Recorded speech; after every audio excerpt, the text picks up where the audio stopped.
Bom, na Câmara existe um projeto já antigo que foi decorrente da chamada CPI das ONGs, que tinha sido aprovado no Senado, um projeto muito complicado, muito ruim. Há de se considerar de que os projetos existentes atualmente são projetos que focaram muito mais no controle do que no incentivo ou na promoção. Vou até repetir que o Estado brasileiro, em relação às pequenas iniciativas ou às iniciativas da sociedade civil, muito mais observa o controle do que propriamente a promoção na sociedade, ou seja, o reconhecimento do papel importante da sociedade na construção da democracia e principalmente na defesa e consolidação dos direitos de cidadania. Então, nesse sentido, o projeto que veio da CPI das ONGs é um projeto muito voltado no sentido de que não, nós temos de esmagar mesmo a sociedade civil, nós temos de domar a sociedade civil e nesse sentido o projeto tramitou muito rapidamente, para vocês verem inclusive qual é o cenário do pensamento reacionário da maioria dos integrantes da Câmara e do Senado. Esse projeto chegou nas comissões da Câmara e foi seguindo, tramitando até chegar na última comissão, que é a Comissão de Constituição e Justiça.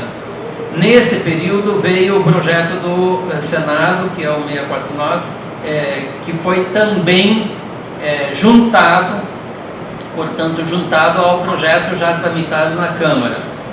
Isso é possível pelo regimento da Câmara, portanto, esse projeto não passou em nenhuma comissão e foi direto para a última comissão, a Comissão de Constituição e Justiça da Câmara, e lá praticamente se juntou tudo que havia na Câmara em tramitação para a apreciação de um único relatório.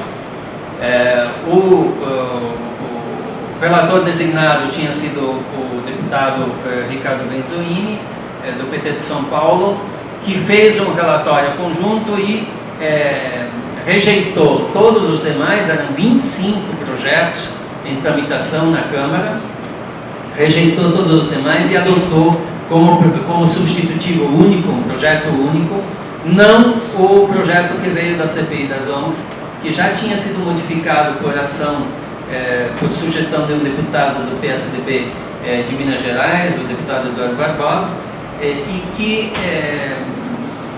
tinha melhorado, digamos, a situação em relação à redação anterior. Então lá foram juntados todos, o deputado Benzoini fez um relatório onde ele rejeitou todos os outros projetos e adotou como projeto referência no substitutivo o projeto que tinha vindo do Senado como um novo projeto, portanto, para apreciação na Comissão de Constituição e Justiça. O projeto... o último projeto, portanto, o projeto que tinha sido aprimorado no Senado e que estava de acordo com a perspectiva do governo federal e estava de acordo também com muitas das reivindicações da plataforma do marco regulatório, ou seja, das iniciativas de debates da sociedade civil.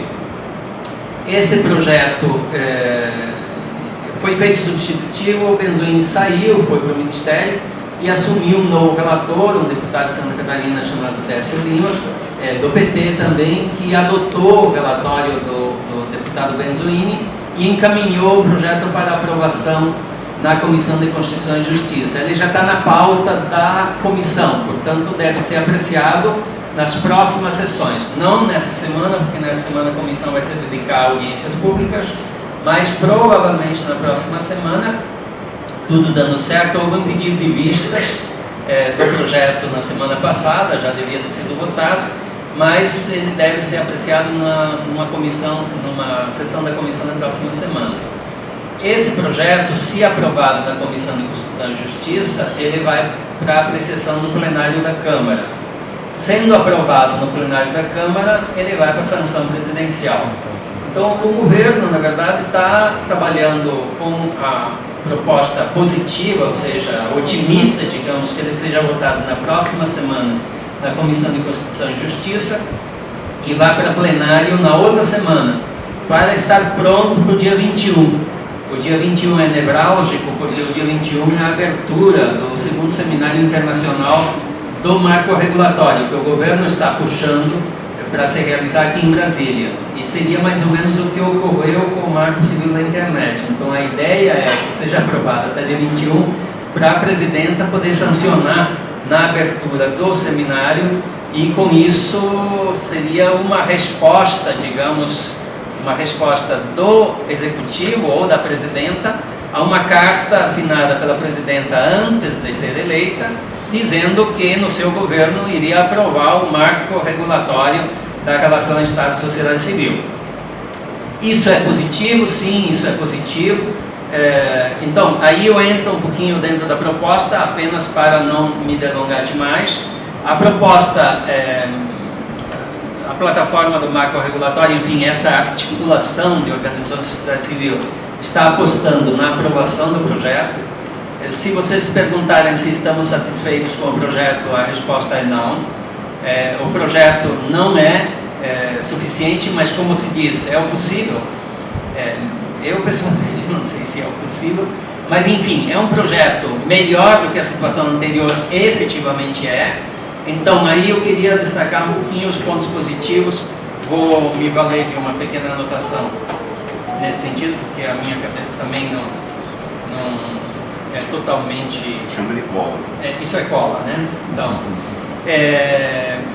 primeiro, o que se pode destacar de positivo desse projeto eu vou dar um número aqui, porque o projeto que veio do Senado era o 7168, mas agora esse projeto adotou o número do projeto que veio da CPI das ONGs, então é o 3877. Desculpe, há um pequeno detalhe nessa questão da tramitação, apenas para explicar para vocês. Quando o deputado Benzoini, no primeiro relatório, decidiu rejeitar todos os outros, eram 25 projetos em tramitação na Câmara, e adotar esse projeto especificamente que tinha vindo do Senado, surgiu uma dificuldade, porque um dos projetos rejeitados é um projeto apresentado pelo deputado Espiridião Amin, de Santa Catarina, que é um projeto de lei complementar. E aí, do ponto de vista da tramitação, há uma dificuldade, porque projeto de lei complementar é diferente do projeto de lei ordinária. E o projeto de lei complementar tem uma tramitação própria.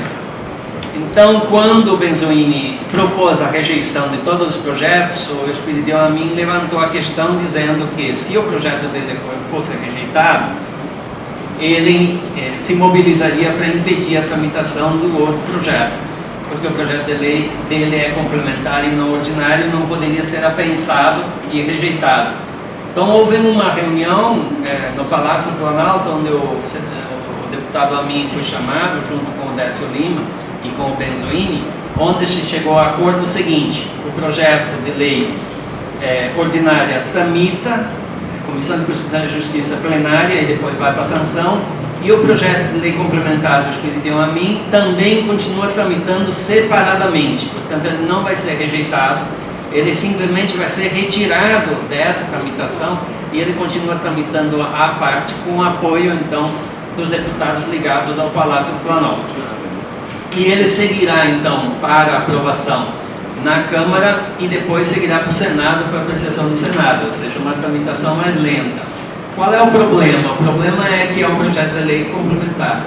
E se ele for aprovado no Senado e for para sanção, ele se impõe ao projeto ordinário. Portanto, ele se sobrepõe ao projeto de lei ordinário. Então, essa vai ser uma nova luta. Então, lutamos agora pela aprovação desse projeto de lei ordinária, para sancionar ainda em maio, espera-se que isso aconteça, e aí é importante que os deputados votem, e é importante que ele entre na pauta do plenário da Câmara. Isso depende da presidência da Câmara, isso depende de acordo de líderes, isso depende de uma série de fatores, e depois a necessidade de acompanhar o projeto do deputado Amin. Por quê? Porque aí vai ser uma luta para aprimorar o projeto, na verdade, porque o projeto, de fato, é um projeto bastante complicado e muito voltado, de novo, para a questão do controle e muito pouco voltado para o campo da promoção. Especificamente, então, em relação a esse projeto que regula apenas a relação Estado e sociedade no campo do contrato, da contratualização, portanto, no campo da transferência de recursos públicos, acesso a recursos públicos e execução de projetos de iniciativa do Estado, de iniciativa do governo federal. Ele, como ponto positivo, então, vai ter um campo próprio dessa relação, porque até agora essa relação está sendo mediada pelo campo dos convênios. Os convênios são regulados por um único artigo da Lei 8666, que é o 116, e os convênios, na verdade, eles foram criados para a relação da União, Estados e Municípios. Então, a relação com a sociedade civil foi jogada num campo que não é um campo específico dessa relação, mas é uma adequação da relação União, Estados e Municípios. Onde, por exemplo, o debate sobre contrapartida é um debate que emperrou essa relação e continua emperrando essa relação. Por quê? Porque a relação União, Estados e Municípios pressupõe que os Estados e Municípios têm estrutura própria, pessoal próprio. Quando se trata da sociedade civil, esse pressuposto não existe, porque as organizações da sociedade civil, claro que algumas terão um pouquinho mais e outras menos, mas não tem essa estrutura própria para apresentar como contrapartida, quando os Estados e Municípios têm.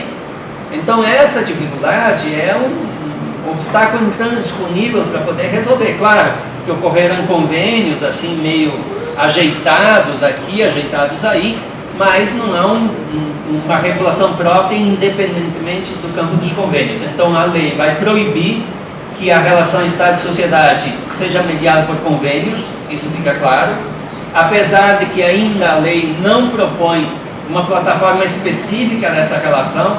E aí vocês terão presente a questão do SICOM, que falam em seguida, que é uma dificuldade evidente, uma lei que estabiliza essa relação, ou seja, cria um ambiente positivo nessa relação, um ambiente próprio.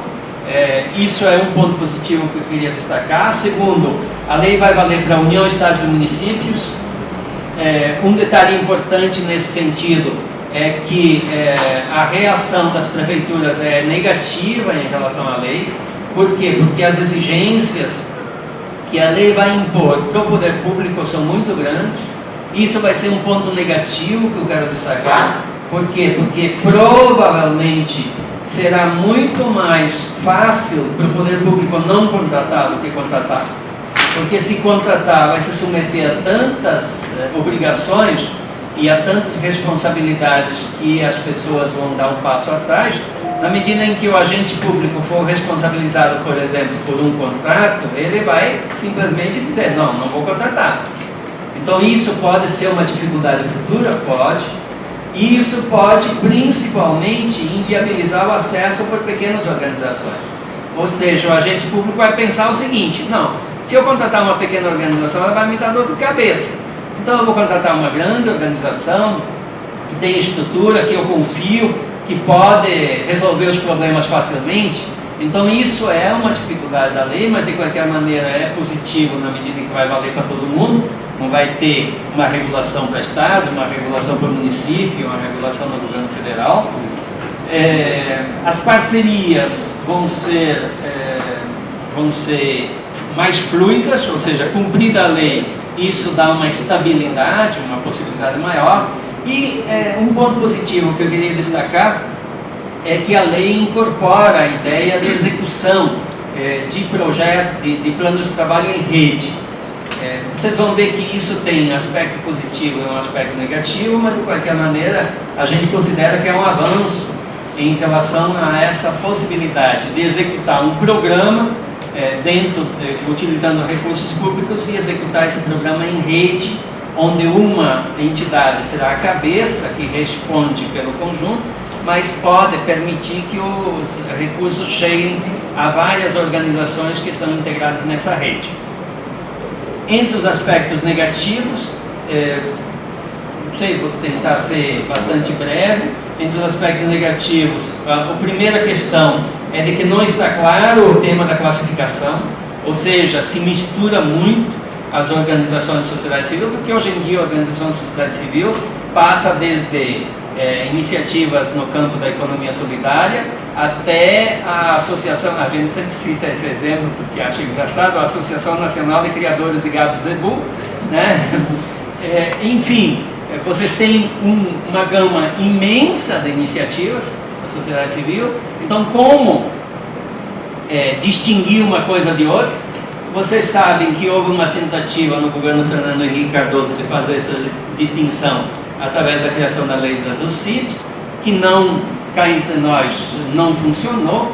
Então, existe ainda uma dificuldade em relação à classificação. Isso a lei não enfrenta, e esse será um tema que obrigatoriamente deverá fazer parte dos debates futuros. Ou seja, o que são exatamente essas organizações, quais que são de um jeito, quais que são de outro jeito. Surpreendentemente, em relação a isso, uma emenda vinda do Senado incluiu as iniciativas do Sistema S como beneficiárias dessa relação Estado e sociedade.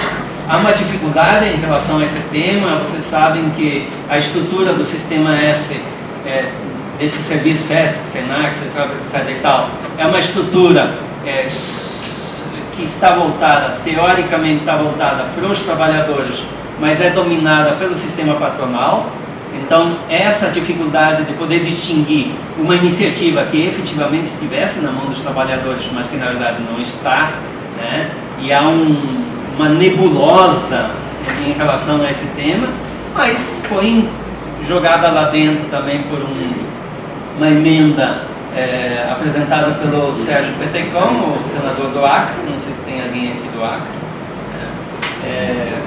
Surpreendentemente em última hora, e foi aceita. Então, para vocês verem a dificuldade, a distinção entre organizações pequenas e grandes organizações, quais são os critérios que distinguem uma coisa de outra, nós propusemos que houvesse uma distinção clara, coisa que a LDO, a Lei de Diretrizes Orçamentárias, tinha encaminhado, pelo menos de forma bastante positiva, para distinguir, por exemplo, organizações que fazem parte, que são vinculadas à população de baixa renda ou economicamente frágeis, etc. e tal. Então, começar a distinguir, porque senão vai parecer uma associação que vai beneficiar um pequeno grupo de grandes fazendeiros ou de grandes empresários, etc. e tal, e também são da sociedade civil, né? Um pouco misturar, tudo junto e misturado, né? A gente diz que anteriormente se falava no terceiro setor, segundo setor, sei lá o que, mas no final das contas, né, tudo aí está muito misturado. Então, essa é a primeira dificuldade, não foi inventado isso, e isso faz com que, por exemplo, o repasse de recursos para uma pequena organização de 50 mil reais seja tratado pela lei do mesmo jeito que um repasse de 5 milhões. Então, esse é um problema que a lei não enfrentou, e esse é um problema que nós vamos ter pela frente. O segundo problema está relacionado àquilo que eu me referi, à execução de parcerias em rede, ou seja, isso é positivo, porque autoriza a possibilidade de execução da parceria em rede, mas a dificuldade é que isso exige que na apresentação do plano de trabalho a rede seja constituída e definida em relação à transferência de recursos. Isso seria uma dificuldade, por exemplo, para a prática que a SESI vem fazendo, que a FASE vem fazendo, que a Caritas vem fazendo, que é exatamente atender necessidades imediatas de grupos sociais frágeis. Porque é o seguinte, aí você tem de fazer um planejamento de 3 anos, e no planejamento incluir essa organização vai receber tanto recurso nesses 3 anos. Ora, a maioria das pequenas organizações tem também dificuldade de definir o que vão fazer no próximo ano. Então, como é que você define um plano agora, para daqui a 3 anos, quando a organização precisa de recursos para depois de amanhã?